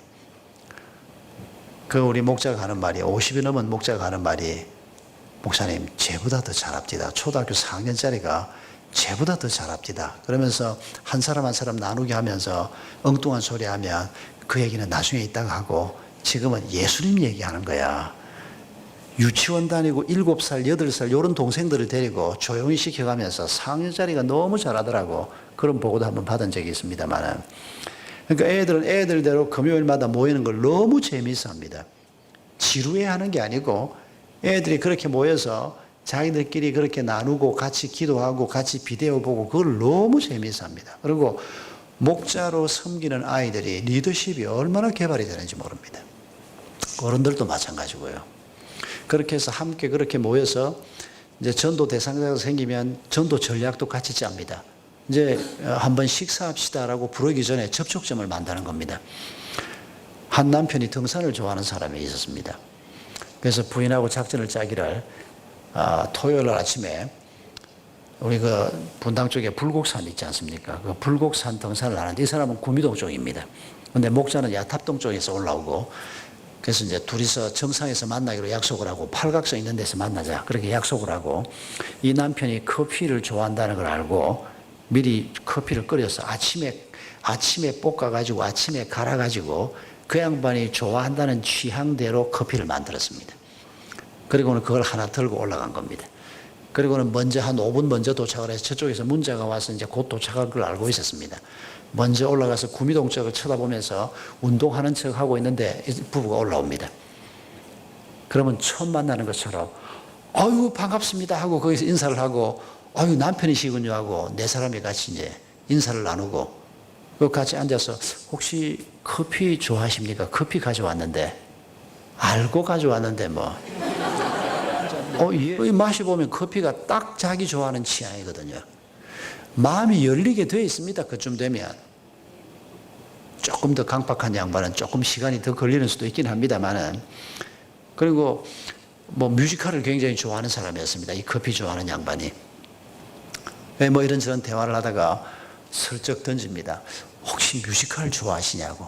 알고 던지는 질문이지만은, 예, 뭐 그런데 바빠서 잘 뭐 이러거든요. 아니 내가 뮤지컬 표가 하나 생겼는데 도저히 그날 중요한 약속이 있어서 못 가는데 한번 가시겠습니까? 표는 산에 가지고 올라오는 거 아닙니다. 표 가지고 올라오는 사람이 어디 있습니까? 집에 있지. 아주 막 신경 많이 씁니다. 나중에 사모님 편에 보내드릴 테니까 굉장히 비싼 표입니다. 한 10몇만 원짜리 이런 표를 준비를 해가지고 그런 식으로 이 사람을 목장으로 끌어들이기 위해서 함께 기도하면서 그게 다 사랑 아닙니까? 그리스도를 전해주는 것보다 더 큰 사랑이 어디 있겠습니까? 그렇게 해서 이 사람이 목장에 올 때까지 계속 기도하면서 접촉하면서 때로는 아파 누우면 제일 좋은 기회입니다. 절대 아프지 말아야 됩니다만은 아파 눕거나 장례가 생기거나 하면 제일 좋은 기회입니다. 그러면 목장 식구들이 장례 아침부터 저녁까지 가서 붙어서 도와주고 계속 함께 섬기고 그러면 거의 99% 제표옵니다. 그렇게 해서 오면 이제 그때부터 목장 안에서 작업이 시작되는 겁니다. 그러니까 계속 그렇게 서로 사랑해주고 사랑을 나누고 직장 일도 서로 도와가면서 그렇게 해서 생활 공동체를 만들고 이 생활 공동체가 신앙 공동체가 되게 하기 위해서 계속해서 함께 하나님이 무엇을 행하셨나 말씀은 짧게 나누고 훈련받는 것은 교회 와서 훈련받게 하고 그리고 생명의 삶 제가 하고 있는 생명의 삶에 등록시키는 것이 1차 목표입니다. 생명의 삶을 할 때 보면 목자들이 옆방에 같이 와 있습니다. 애 봐주러 와 있습니다. 부부를 집어넣고 애 둘을 옆방에서 데리고 한 2시간 동안을 기다리고 있습니다. 등록비도 자기가 내주고 한 10,000원밖에 안 되긴 하지만은 그렇게 정성을 쏟으니까 등록을 안 할 수가 없습니다. 그렇게 해서 그러면 이제 그 책임이 공이 저한테로 넘어옵니다. 와서 앉아있는 사람에게 그리스도를 전하고 복음을 전하고 예수님을 영접하도록 도전을 해야 되니까 거기까지 오면 이제 저한테 굉장히 책임이 무거워지게 되는 겁니다. 지난 11월 하순에 우리가 세례식을 했는데 항상 세례식 때마다 보는 풍경입니다만은 세례식을 하는데 앞에 앉은 우리 목자 하나가 막 계속 울고 앉아 있는 겁니다. 자기 아들, 딸이 세례를 받는 게 아니고 자기 VIP가 세례 받는 겁니다. 짧게는 1년, 길게는 1년보다 더 걸리는 사람이 있습니다. 목장을 3년을 나오고도 생명의 삶에 안 오는 사람이 있습니다. 그래서 목사가 막 기도 제목을 낼 때 그 인간 미워서 이제는 꼴도 배기 싫다고 이 마음 변하도록 좀 기도해 달라고 그런 기도 제목을 내놓기도 하는데 그렇게 공을 들여서 한 목장 전체가 1년에 한 가정 세례받게 하는 게 목표인데 그렇게 공을 들여서 마침내 세례를 받는 그날 계속 앉아서 울고 있습니다. 얼마나 감격해 하는지 모릅니다. 목자들이 그렇게 실험을 하고 목장 식구가 함께 섬기면서 이 사람들 마음속에 이제 감사한 일 기도 제목을 나누는데 한 VIP가 제가 세례문답 때 어떻게 예수님을 만나게 됐느냐라고 질문을 했더니 이렇게 대답을 했습니다. 목장에 가니까 이제 기도 제목을 나누는데 한 사람이 집이 언제까지 팔려야 되는데 기도해 달라. 그래서 제가 속으로 생각하기를 집은 복덕방이 팔아주는 건데 여기다 내놓고 언제까지 팔아야 된다 그러냐. 나도 집 많이 팔아봤지만은 그렇게 생각을 했대요. 불신자니까. 그리고 또 다음 주 오면 또 며칠까지 팔려야 된다 그러고 또 기도를 하고 그러더니 그날 안에 집이 딱 팔리더라는 겁니다. 값도 괜찮게 받고 그러니까 다들 막 할렐루야 이거 하나님께서 행하셨다고 그러는데 뭘 하나님께서 행해 복덕방이 팔아줄지. 그런데 이 사람들이 하는 걸 보면 이게 좀 느낌이 다르다는 겁니다. 자기는 하나님 얘기를 해도 모르겠는데 그러니까 이 사람들이 하나님이 먼저 보이는 게 아니고 하나님의 형상으로 지원받고 형상이 회복되는 우리를 보고 있는 거거든요. 우리를 통해서 드러나는 하나님을 보는 겁니다. 그게 우리가 사랑할 때 가장 잘 드러나는 겁니다. 그러니까 이 사람이 사랑을 받으면서 잘 모르지만은 그 공동체가 좋아서 자기 얘기 들어주는 게 좋아서 그 교제가 좋아서 와서 앉아 있는데 모를 소리를 하는데 그 모를 소리를 해도 튀어나가지 않는 이유는 사랑받을 때 못 튀어나가는 겁니다. 그리고 이제 마음에 질문이 생기기 시작하는 겁니다. 아니 진짜 이거 하나님이 팔아주신 거 맞아 이게? 이런 질문을 하기 시작하면 이제 한 단계 발전하게 되는 겁니다. 기적의 공동체를 경험하게 되는 한 단계 더 발전된 형태가 되는 겁니다. 그러다가 자기 기도 제목을 내놓게 됩니다. 그러면 목장 식구들이 특히 목자 부부가 금식하면서 집중적으로 기도를 합니다. 작은 일이라도 이 사람이 내놓은 기도 제목을 하나님께서 놀랍게 응답하시는 것을 경험을 해야 이 사람이 정말 하나님이 살아계시나 보다 하고 마음이 움직이게 되지 않겠습니까? 기적은 날마다 일어나야 합니다. 경험하는 사람이 어떻게 경험하느냐에 달려 있습니다. 여러분, 누가복음 5장에 베드로가 물고기를 엄청 많이 잡았을 때 주님 앞에 무릎을 꿇었습니다. 주님, 나는 죄인입니다. 나를 떠나소서라고 무릎을 꿇었는데 기적은 언제부터 시작됐습니까? 그 전날 밤에 베드로가 밤새도록 그물을 던졌는데 물고기를 한 마리도 못 잡았습니다. 기적은 그때부터 시작되고 있었습니다. 예수님께서 하나님께서 베드로 그물에 물고기 안 들어가게 하려고 그날 밤새 애깨나 쓰셨습니다. 하나도 못 잡고 나왔는데 예수님께서 깊은 데로 가서 그물을 던져보라. 말도 안 되는 소리입니다. 여러분, 갈릴리 호수에는 깊은 데는 물고기가 안 산답니다. 해변 가까운 곳에서만 산답니다. 베드로가 그걸 너무 잘 알고 있는데, 근데 자기 방식대로 했는데 하나도 못 잡았단 말입니다. 기적은 그때 이미 시작이 된 겁니다. 그리고 마음에 잘 모르지만은 예수님 말씀에 감동을 받고 내가 하나도 못 잡았지만은 선생님 말씀대로 깊은 데로 가서 그물을 던져보겠습니다. 그러고 들어갔는데 많이 잡혔지 않습니까? 우리는 그 뒤끝만 자꾸 기억을 합니다만은 하나님은 이미 그 전날 밤부터 기적을 행하셨습니다. 기적을 어떻게 느끼느냐 하는 것도 이 처음 예수를 믿는 분들을 보면 전혀 기적이라고 말할 수 없는 일을 자기는 기적이라고 고백하면서 예수님을 만났다고 고백하는 이런 경우도 가끔씩 보거든요. 하나님께서 마음을 움직이시기 때문입니다. 여러분, 하나님께서 우리에게 자신의 사랑을 보여주시고 그 사랑으로 감격하게 하시고 죄가 사해지는 놀라운 경험을 하게 하시고 성령이 우리 속에 거하시면서 죄를 이기는 능력을, 죽음을 이기신 부활의 능력을 우리에게 공급해 주시고, 그리고 그 사랑으로 우리의 성품이 변화되게 하시고 우리가 성전이 되고 우리 가정이 성전이 되고 우리의 목장이 하나님의 교회가 되고 공동체가 되고 그런 가정과 목장이 모여서 지역교회가 건강한 하나님의 교회로 세워지고 이렇게 해서 한 시대의 사명을 이루어가게 하시는 이런 하나님의 사역이 시대마다 진행되어 왔습니다. 여러분, 오늘 한국교회는 대단히 어려운 상황에 처해져 있습니다.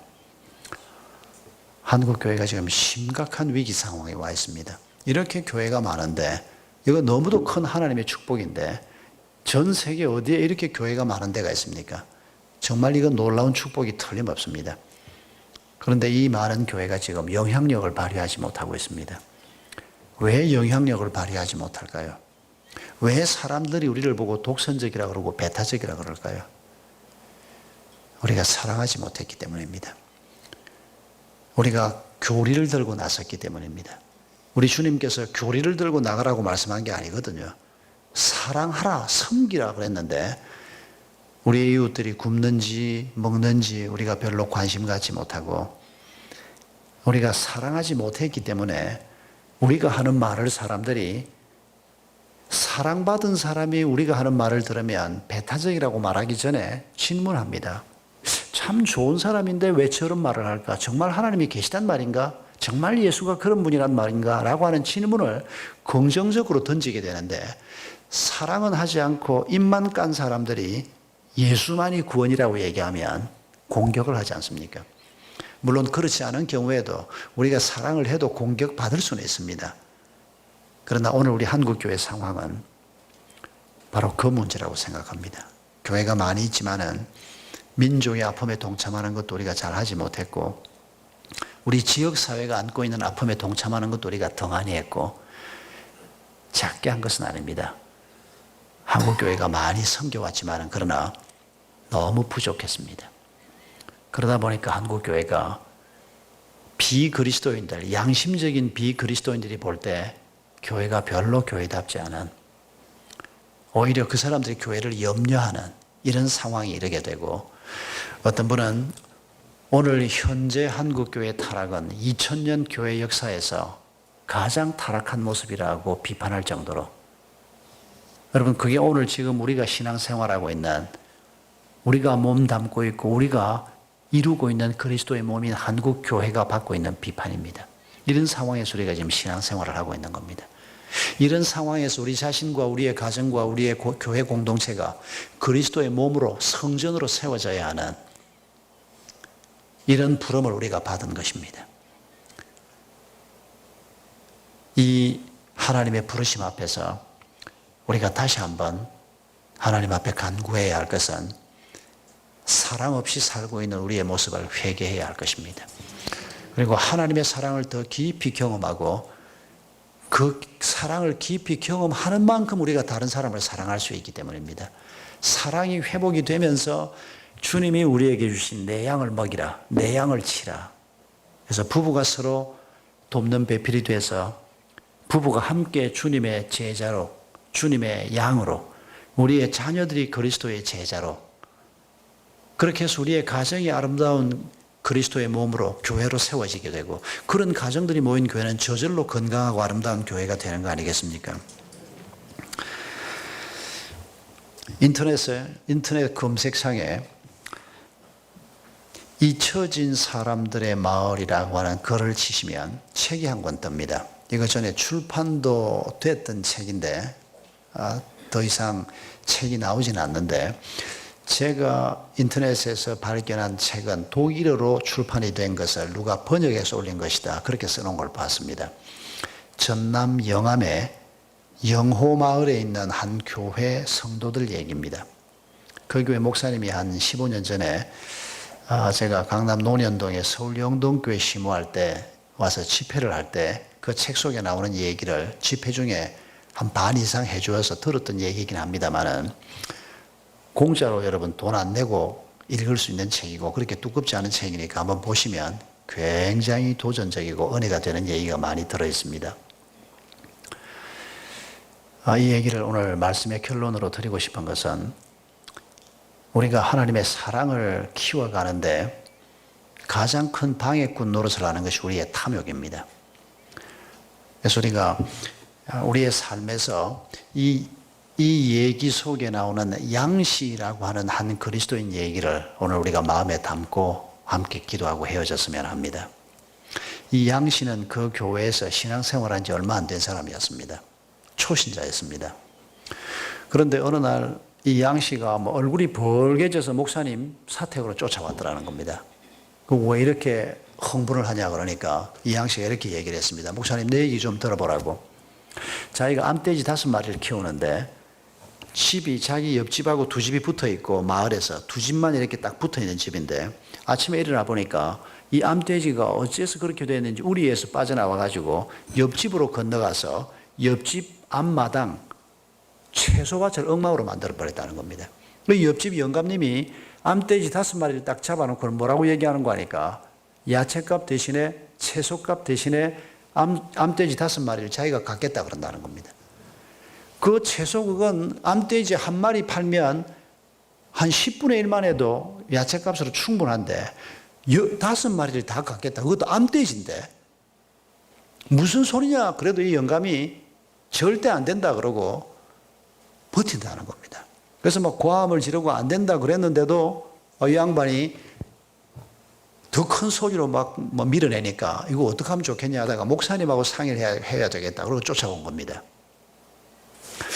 제가 만약에 그런 상담을 받았으면, 아니 세상에 그렇게 싸가지 없는 인간이 어디 있냐, 우리 교회 김 변호사 좀 오라 그래라, 이거 좀 법적으로 좀 따져서 이게 혼을 내고 이런 말도 안 되는 인간을 그냥 두면 안 되겠다, 이렇게 제가 상담했을 가능성이 굉장히 많습니다.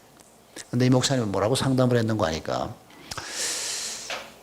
그 영감 그렇게 고집세고 그렇게 욕심이 많은 사람인데 그 암돼지 5마리 돌려받는 거 쉽지 않겠다.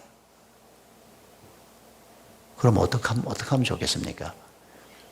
그거 돌려받으려고 고함을 지르고 싸우고 난리를 떨어도 지금 안 주는데 앞으로 그 짓을 얼마나 해야 돌려받을 수 있겠냐. 그리고 그러는 동안에 온 동네 사람들이 예수 믿는 놈이나 안 믿는 놈이나 똑같다 그러고 결국 예수님이 욕만 듣게 만들 건데 그걸 어떻게 하려고 그러냐. 어떻게 할까요? 그냥 다 주워버리라 하는 겁니다.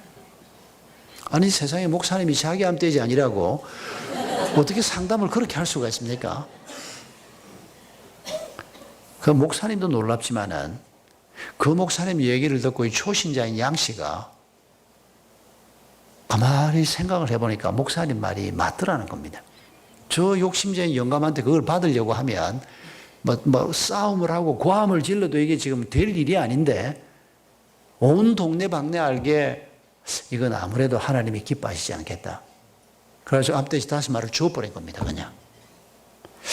저는 지난 30년 목회하면서 제 자신을 포함해서 이런 결정을 하는 그리스도인들을 그렇게 많이 보질 못했습니다.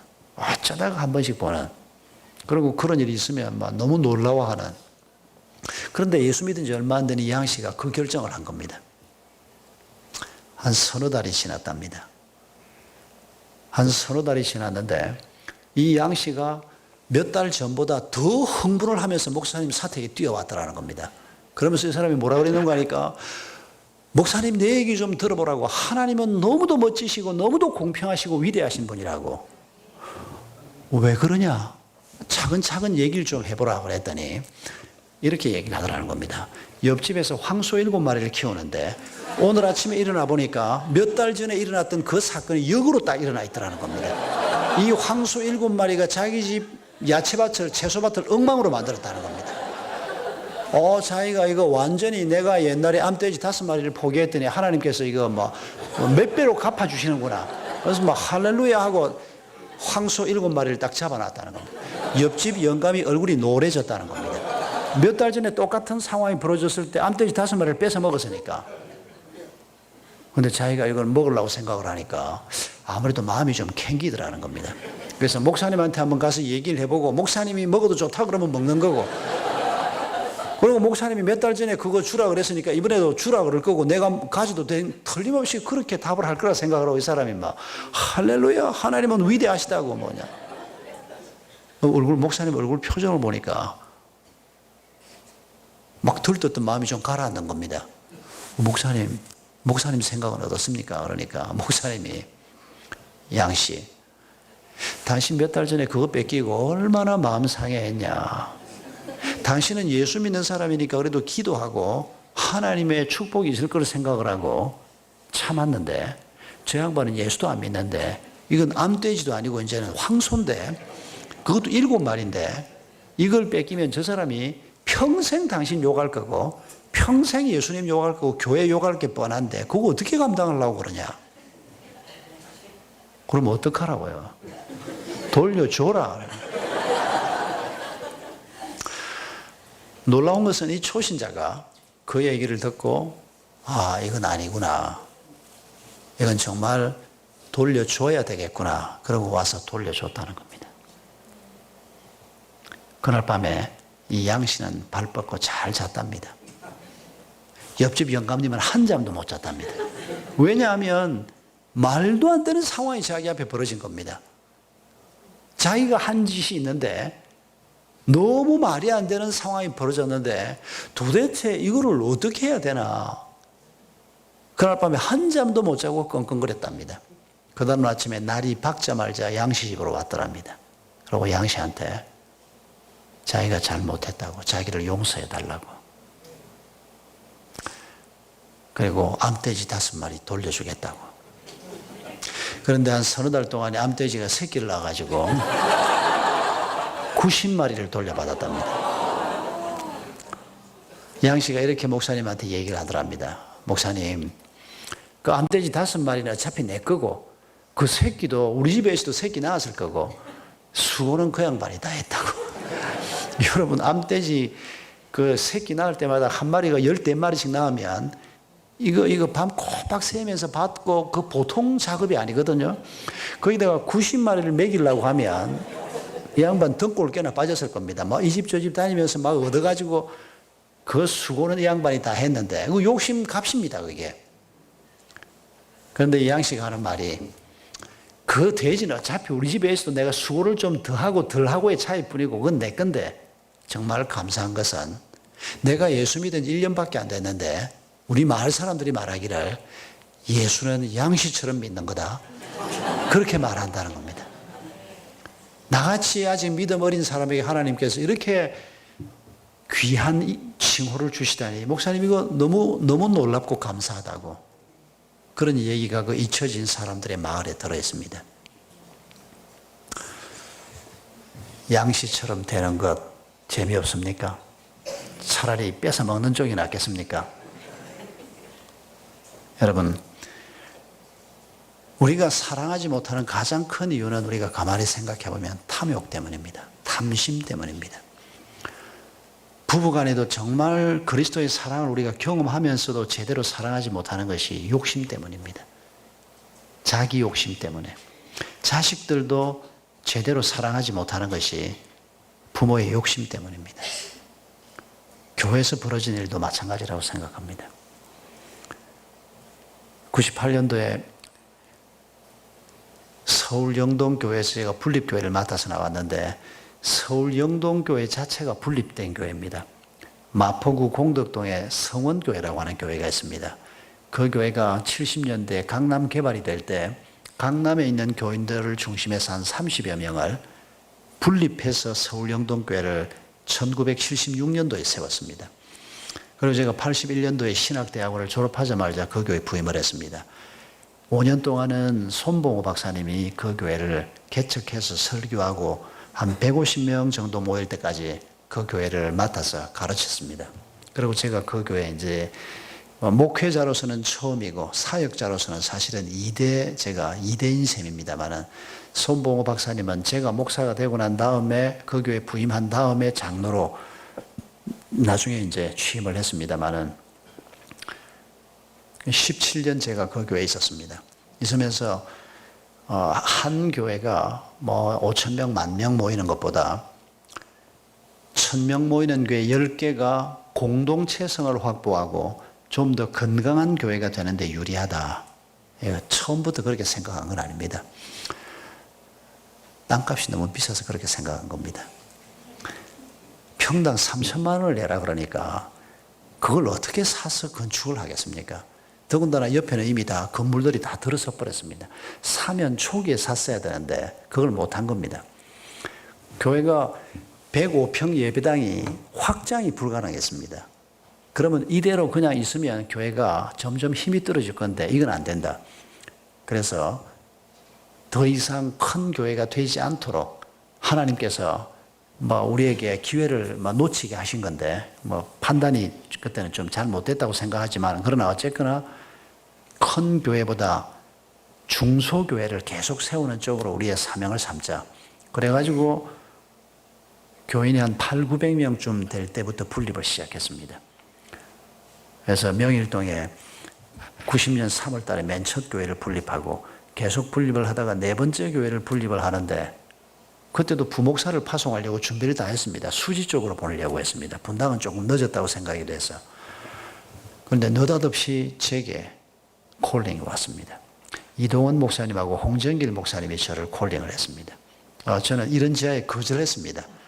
그런데도 하나님께서 너무도 명확하게 부르셔서 98년 10월 달에 한 석 달 준비해서 내려오게 됐습니다.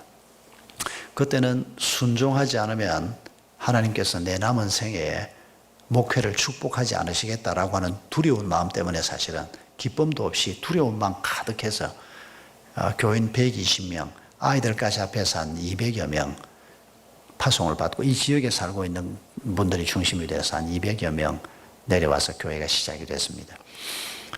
그리고 그동안에 분립교회를 3개를 세웠고 샘물교회가 2월 초에 우리 부목사 한 사람이 50명을 파송을 받아서 교회를 하나 시작하고 제가 4월 달에 한 150명 파송받아서 5번째 분립교회를 시작합니다. 그러면 서울 영동교회로부터 시작해서 12개의 교회가 4월 달이면 세워지게 됩니다. 물론 규모가 좀 큰 교회, 그 중에서는 샘물교회가 본교회보다 더 큽니다. 규모가 좀 작은 교회도 있고 큰 교회도 있지만은 제가 보기에 샘물교회도 커서 이걸 좀 더 나누고 싶었는데 사실은 저로서는 하나님 앞에 이 전략 미스라고 죄송하게 생각하는 부분인데 건물을 사다 보니까 분립하는 게 잘 안 되는 겁니다. 조금 미루고 오리다 보니까 결국은 여기가 제 임기가 다 찰 때까지 와버렸습니다만은 이 분립교회를 세우면서 분립교회의 가장 큰 장점은 교회가 교회를 세우면서 안정되게 공동체성을 잘 확보할 수 있는 그런 점에서 굉장히 장점이 많다고 생각을 하고, 큰 교회보다 좀 중소교회가 여러 개 세워지는 것이 여러 면에서 건강한 교회가 되는데 가장 유리하다고 판단해서 샘물교회도 사이즈를 제가 계획한 만큼 줄이지는 못했습니다만은 이런 방향으로 나가면서 지금 이 소그룹 사역을 교회 중심 사역으로 두고, 그리고 이 소그룹이 계속해서 선교사를 파송하는 일도 5목장이 한 선교사를 파송 선교사 한 사람을 5목장이 맡습니다.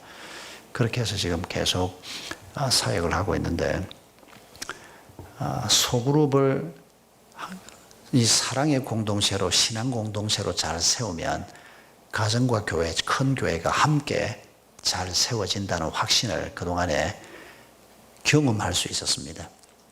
그래서 그 이전에 저희 교회 소그룹은 정말 제가 소그룹 운동을 열심히 했습니다. 그런데도 주일 낮 예배 출석에 40%를 넘어설 수가 없었습니다. 남자들은 전멸 상태였습니다. 그래서 이걸 포기해야 되나 하다가 가정교회라는 그룹을 만나게 됐습니다. 비슷합니다. 사실은 소그룹 하는 교회들이 세지나 비슷한데 약간의 차이가 있고, 가정교회 하는 그룹을 보면서 제가 하나 배운 게 뭔가 하니까, 가정교회를 하는 분들이 키우는 우리 평신도 리더들은 담임 목사급 평신도 목회자를 키우고 있다는 겁니다. 제가 그 이전에 제자 훈련하면서 키운 사람들은, 이런 표현이 조금 어편해 있습니다만은 부목사급 평신도 목회자들이었습니다. 우리 부목사님들 중에서 이 말에 동의를 안 하시는 분이 있을지 모르겠습니다만, 담임 목사가 돼 보면 제 말이 옳다는 걸 틀림없이 깨달을 겁니다. 제가 강도사로 3년을 있다가 그 교회에서 담임 목사가 됐습니다. 제가 강도사 3년 동안에 교회 목회를 제가 책임졌습니다. 주일 낮 예배 설교만 손봉호 박사님이 하고, 나머지 새벽기도, 수요일 설교, 교인 관리 모든 걸 제가 다 했습니다. 그런데 제가 그 교회 담임 목사로 3년 후에 콜링을 받고 안수를 받고 위임 목사가 됐는데, 안수를 받고 그 다음날 새벽에 교회에 앉아 있는데, 3년을 제가 만 3년을 심우하고 있는 교회입니다. 그런데 목사가 딱 되고 나니까 그날 새벽에 교회를 둘러보면서 불이 나면 이게 비상구가 몇 개나 되나 하는 게 그 이전에 한 번도 생각하지 않았던 건데, 전기세가 얼마쯤 나오나, 이게 보험이 들어있나, 한 번도 생각하지 않았던 겁니다. 책임이 주어지기 전에는 한 번도 생각할 필요도 없습니다. 그 걱정은 따로 하는 분이 계셨기 때문에. 그런데 담임 목사가 되고 나니까 똑같은 자리에 앉아 있는데도 전혀 시각이 달라지고 책임감이 달라지는 걸 느꼈습니다. 평신도 목회자도 그렇게 키워야 한다고 생각을 합니다. 그게 가정교회가 가지고 있는 장점이라고 생각합니다. 우리 저희 교회 불평꾼들은, 20%의 불평꾼들은 뭐라고 얘기하는 거 하니까, 목사님이 할 일을 왜 우리한테 시키냐 이럽니다. 예, 목사가 할 일 맞습니다. 목사가 할 일, 목자가 할 일이 따로 구별되지 않는 것 뿐입니다. 우리가 다 양을 치는 자여야 합니다. 목사는 양을 치고 나는 구경하는 사람이다? 그 사람 천국 갈 사람인지 저는 의심합니다. 우리가 다 제사장으로 부름을 받았습니다. 목사만 양을 치는 사람이 아닙니다. 우리도 내 자녀를 양육하는 게 주님의 양을 치는 것이고, 우리도 직접 지상대명령에 순종하는 사람이 돼야 그게 정상적인 그리스도인이라고 생각을 합니다. 그걸 해내기 위해서 우리가 주님의 사랑을 끊임없이 공급받고 경험해야 한다는 것입니다. 그 사랑을 가장 잘 경험할 수 있는 것이 가정과 소그룹 공동체라는 것입니다. 목장이라는 것입니다. 우리 주일마다 주일 낮 예배 때 목원들이 나와서 간증을 하는데, 1, 2, 3, 4부에 계속하고 지금 이제 6년 차에 접어들었는데 계속 합니다. 10번에 한 번쯤 담임 목사님께 감사하고, 10번에 한 번도 아닙니다. 한 15명, 20명이 간증을 하면 한 사람쯤이 얘기를 합니다. 그런데 다들 목사님 은혜에 감사하고, 조금 섭섭합니다, 사실은. 매주일 와서 설교 듣고 내가 삼복하는데도 불구하고, 내가 딱 앞에 앉아 있는데도 박 목사님 감사하고라고 말하는 사람은 10명이 하나, 15명이 하나 정도 나옵니다. 조금 섭섭하지만 굉장히 기쁩니다. 왜냐하면 목자들이 목회를 하고 있기 때문입니다. 목자들이 그 영혼을 붙들고 기도하고, 저는 기도 안 합니다. 그 사람들을 위해서. 못합니다. 어떻게 그 수천 명을 위해서 기도를 하겠습니까? 우리 평원제기들도 부목사들도 못합니다. 그 사람들이 맡은 숫자만 해도 보통 숫자가 아닙니다. 언제 그 사람들을 매일 기도를 하겠습니까? 아주 위급한 사람들이나 기도하지. 근데 목자들은 정말 그렇지 않거든요. 정말 자기 양으로 품고 기도하고, 아프면 제일 먼저 뛰어가지고, 수술하면 제일 먼저 달려가고. 옛날에는 부목사님들, 여전도사님들이 했는데 지금은 안 합니다. 못하게 합니다, 제가.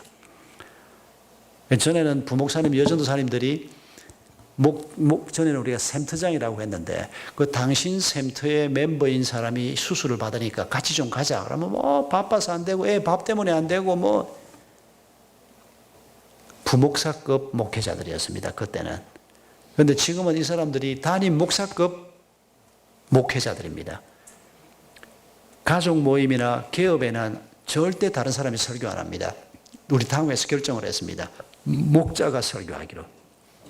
제가 가도 설교 안 합니다. 저를 앉혀놓고 목자가 설교해야 됩니다. 최근에도 그런 일이 한번 있었습니다만은.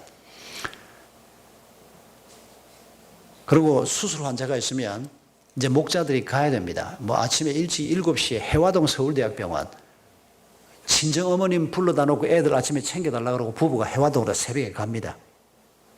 그리고 처음 갈 때 겁나니까 목사한테 전화를 해서 목사님 옆에 와서 서 있기만 해달라고, 우리 부부만 가려고 그러니까 아침에 힘들다고. 나 바빠서 못 가요. 그러지 말고 한 번만 따라가 주세요. 완전히 주객이 전도된 게 아니고 정상적으로 된 겁니다. 담임 목사급 평신도 목회자가 된 겁니다. 그 의식 바꾸는데 2년 걸렸습니다.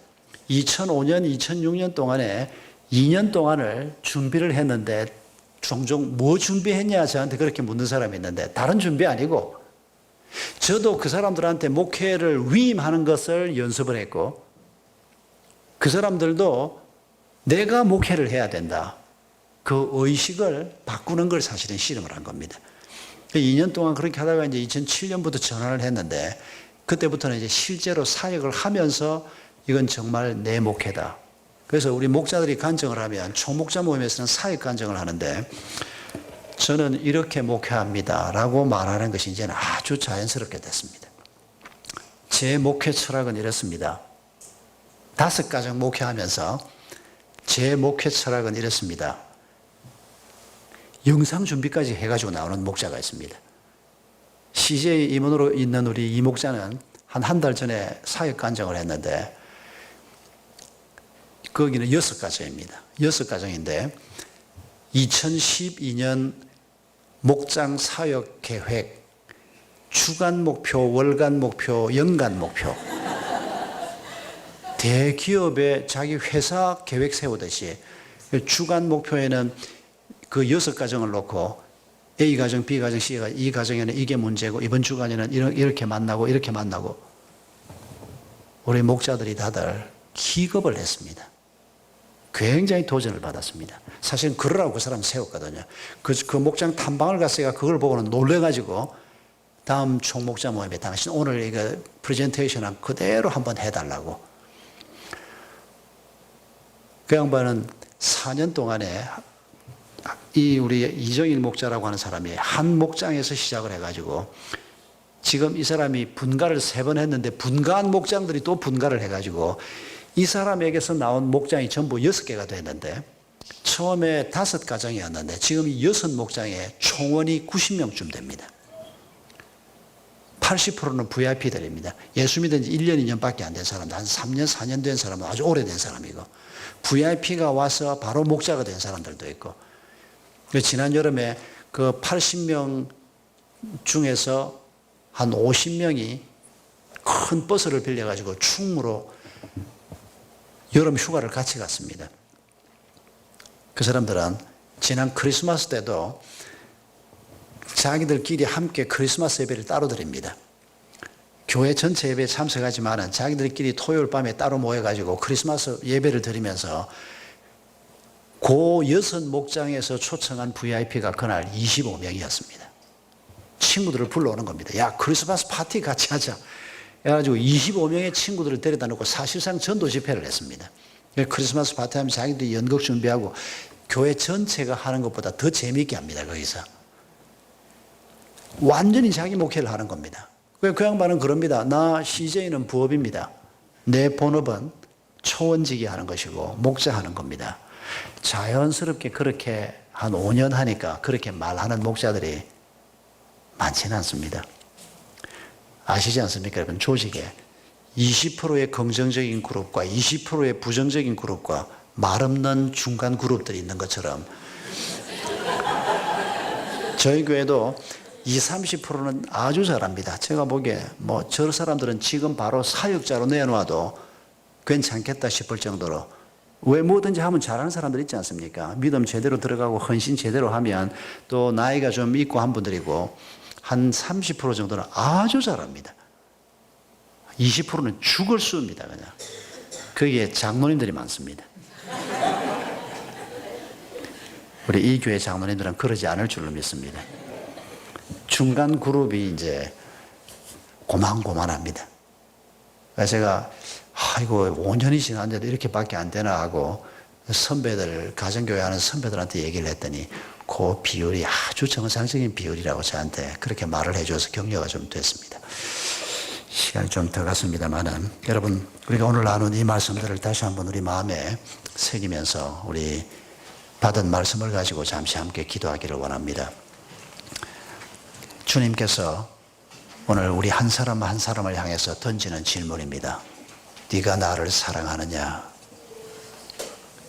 뭐라고 답하시겠습니까? 베드로가 했던 답을 진정성을 가지고 답하실 수 있겠습니까? 주님께 답하십시다. 주님을 사랑합니다. 주님께서 우리에게 부탁하실 것입니다. 내 양을 치라.